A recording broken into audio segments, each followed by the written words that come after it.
Alors bonjour à tous, aujourd'hui nous allons faire le récit de Saint Abraham, évêque de Car en Mésopotamie au 5e siècle, donc fin 4e, début 5e. Donc c'était un saint solitaire qui, plein de zèle pour l'accroissement de l'empire de Jésus-Christ, alla prêcher l'évangile dans un village du mont Liban. Les habitants de ce village, encore idolâtres, ne l'eurent pas plutôt entendu parler contre leur Dieu qu'ils résolurent sa mort.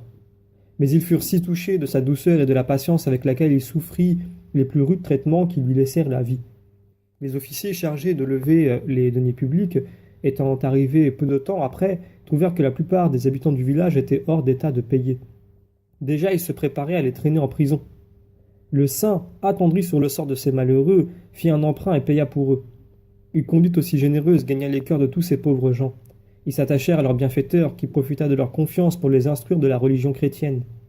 Abraham resta 3 ans avec eux, puis retourna dans sa solitude après avoir confié le soin de leurs âmes à un prêtre vertueux. Mais il ne jouit pas longtemps du repos qu'il était allé chercher dans la retraite, car on l'éleva sur le siège épiscopal de la ville de Car, en Mésopotamie. Pour avoir changé d'état, il n'en vécut pas moins dans le recueillement et les austérités de la pénitence. Il travailla avec une ardeur infatigable à la ruine de l'idolâtrie et à la destruction des vices qui en sont la suite. Il mourut en 422 à Constantinople, où l'empereur Théodose le Jeune l'avait fait venir. Ce prince garda un des vêtements du saint qu'il portait à certains jours par respect pour sa mémoire et rendit ses dépouilles mortelles aux habitants de Car, alors que le pasteur ne fut pas séparé de son troupeau. Afin que le pasteur ne fût pas séparé de son troupeau. Alors, ce récit est quand même un exemple pour nous, puisqu'il nous met dans une situation que l'on vit d'ailleurs en tant que chrétien très souvent, à savoir que nous annonçons l'évangile et nous sommes d'une certaine façon soit moqués, soit attaqués, menacés. En tout cas, quelquefois, cela prend une forme indirecte. On ne se rend pas compte qu'il y a forcément un lien entre le fait que nous soyons chrétiens, parce qu'annoncer l'évangile, c'est pas seulement le dire en parole, quelquefois c'est le vivre, quelquefois c'est prendre position pour des situations particulières. Je pense notamment aux chrétiens en Europe qui crient face à l'IVG et qui, donc, de ce fait, manifestent une croyance liée à leur foi, mais aussi liée à la réalité, et qui se retrouvent attaqués indirectement au travers de leur foi, puisqu'on les associe tout de suite à des extrémistes, des conservateurs, et puis toutes sortes de mots que les personnes qui les prononcent ne maîtrisent même pas. Alors, on peut vivre cette situation, et normalement nous sommes censés la vivre, puisque c'est ce que le Christ nous dit. Donc il nous prévient, il nous dit, voilà, vous serez persécutés, insultés, moqués, etc., en mon nom. Voilà, donc nous sommes prévenus, nous ne sommes pas pris au dépourvu. Et donc, quelle est l'attitude à avoir dans cette situation-là? Eh bien, quel est ce qu'on peut appliquer? Souvent, ce passage de l'Évangile qui est si mal interprété, à savoir tendre l'autre joue. Alors, tendre l'autre joue, ça ne revient pas à dire continuez, allez-y, frappez. Non. Et on le voit bien quand Jésus se retrouve au tribunal, eh bien, il tend l'autre joue lorsqu'il est frappé. C'est-à-dire qu'il tend une seconde chance à la personne dans une façon qui correspond à ce qu'elle a fait contre nous. À savoir ici, on voit que ces habitants-là, encore idolâtres, ont résolu de le tuer, malgré le fait que par la suite ils ont décidé, après les traitements qu'il ait reçus, de lui laisser la vie. Donc c'est dans la douceur, dans la patience qu'il a montré dans cette difficulté que leur cœur a changé. Mais en plus derrière, ils se retrouvent dans une situation de précarité, une situation financière très particulière, mauvaise, et il choisit de prendre sur lui cette charge et donc de contracter un prêt et de pouvoir payer leur dette et qu'ils puissent donc tout simplement vivre, puisqu'ils étaient hors d'état de payer. Donc la plupart des habitants du village, nous dit le texte, étaient hors d'état de payer. Donc ce qui les mettait en grande difficulté.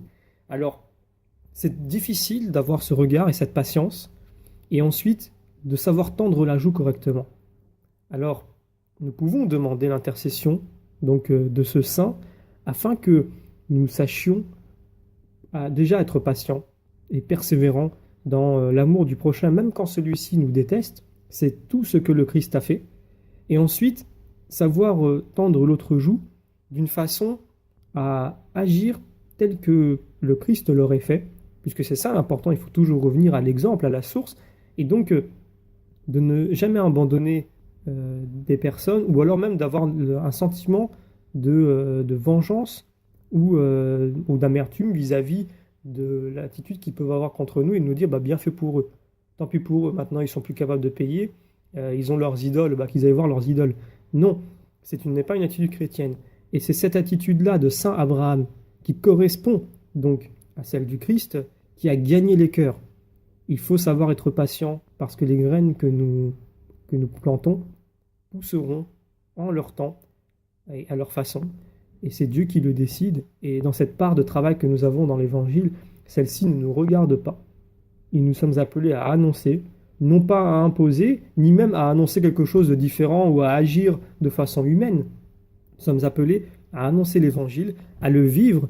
Et on voit bien que vivre l'Évangile, ce n'est pas facile, puisque quand on regarde les histoires des saints, quand on écoute leurs histoires, on se dit on n'est pas capable de faire ça. Donc on se rend bien compte que il y a quand même une distinction entre seulement annoncer l'Évangile, mais aussi de le vivre. Et là, il y a un chemin à parcourir qui est difficile.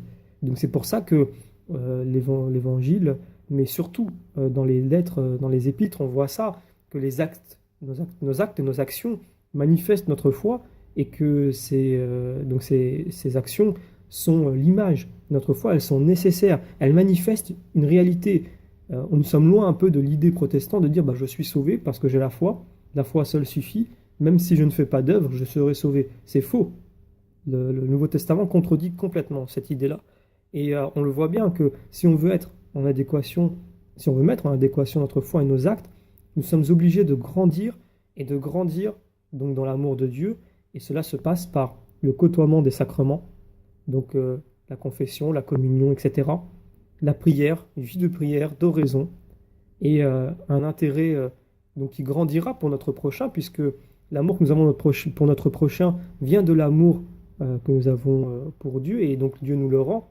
Donc par la grâce, nous grandissons, nous nous sanctifions, puisque nous gardons la parole de Dieu et que nous essayons de la vivre, et que lui nous donne cette grâce sanctifiante, et ainsi nous portons vers notre prochain, et nous avons une attitude proche de celle du Christ, puisque c'est le Christ qui vit en nous, ce n'est plus nous qui agissons. Alors, pour avoir ce courage, pour avoir cette persévérance et cette patience, c'est difficile d'être patient dans ces moments-là, et de savoir tendre l'autre joue à la façon du Christ, eh bien nous pouvons demander l'intercession de Saint Abraham, qui, nous le savons, nous l'espérons, et nous en avons la foi, saura déposer cette prière auprès du Seigneur afin que cette grâce nous soit donnée et que nous en fassions bon usage. Saint Abraham, priez pour nous.